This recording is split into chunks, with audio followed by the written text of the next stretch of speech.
ನಮಸ್ಕಾರ ವೀಕ್ಷಕರೇ. ಮೀನುಗಳ ಪ್ರಪಂಚದಲ್ಲಿ ಅನೇಕ ರೀತಿಯ ಮೀನುಗಳಿದೆ. ಆ ಮೀನುಗಳು ತನ್ನದೇ ಆದ ಆಕಾರ ಮತ್ತು ವಿಶೇಷತೆಯನ್ನು ಹೊಂದಿದೆ. ಅದರಲ್ಲಿ ತನ್ನದೇ ಆದ ವಿಶೇಷತೆಯನ್ನು ಹೊಂದಿರುವ ಕೆಲವು ಮೀನುಗಳ ಬಗ್ಗೆ ಒಂದೊಂದಾಗಿ ಹೇಳುತ್ತೇನೆ. ಕೊನೆಯವರೆಗೆ ನೋಡಿ ಮತ್ತು ಈ ಚಾನಲನ್ನು ಸಬ್ಸ್ಕ್ರೈಬ್ ಮಾಡಿ ಮತ್ತು ಸಪೋರ್ಟ್ ಮಾಡಿ. ಇದರಲ್ಲಿ ಮೊದಲನೆಯ ಮೀನು ವಾಕಿಂಗ್ ಬೆಕ್ಕು ಮೀನು.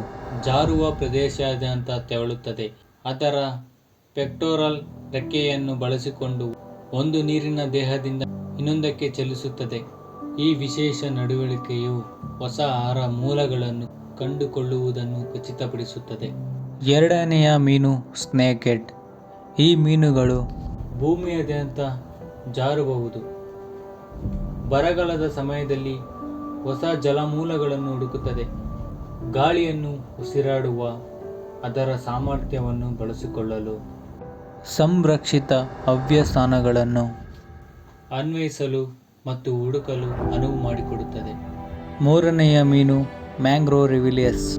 ಈ ಮೀನುಗಳು ತನ್ನ ಚರ್ಮದ ಮೂಲಕ ಉಸಿರಾಡುವ ಮೂಲಕ ಭೂಮಿಯಲ್ಲಿ ಬದುಕುತ್ತದೆ.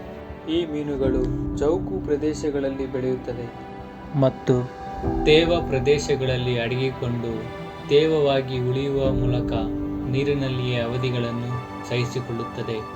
ನಾಲ್ಕನೇ ಮೀನು ಮ್ಯಾಡ್ ಸ್ಕಿಪ್ಪರ್. ಈ ಮೀನು ಭೂಮಿ ಮತ್ತು ನೀರಿನ ಎರಡರಲ್ಲೂ ಬೆಳೆಯುತ್ತದೆ. ಇದು ಮಣ್ಣಿನ ಭೂಪ್ರದೇಶಾದ್ಯಂತ ಚಲಿಸಲು, ಆಹಾರಕ್ಕಾಗಿ ಹುಡುಕಲು ಮತ್ತು ವಿಶೇಷ ಕಿವಿರುಗಳ ಮೂಲಕ ಉಸಿರಾಡಲು ತನ್ನ ಎದೆಯ ರೆಕ್ಕೆಗಳನ್ನು ಬಳಸುತ್ತದೆ. ಐದನೆಯ ಮೀನು ಕ್ಲೈಂಬಿಂಗ್ ಪರ್ಚ್. ಈ ಮೀನು ಆವಾಸಸ್ಥಾನಗಳನ್ನು ಹುಡುಕಲು ಬಣ್ಣ ಭೂಮಿಯಲ್ಲಿ ಕ್ರಾಲ್ ಮಾಡಬಹುದು.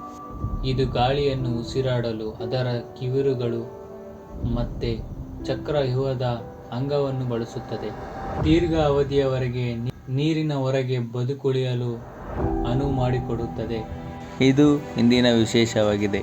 ಇನ್ನೂ ಹೆಚ್ಚಿನ ವಿಡಿಯೋಗಾಗಿ ಈ ಚಾನಲನ್ನು ಸಬ್ಸ್ಕ್ರೈಬ್ ಮಾಡಿ. ಧನ್ಯವಾದಗಳು.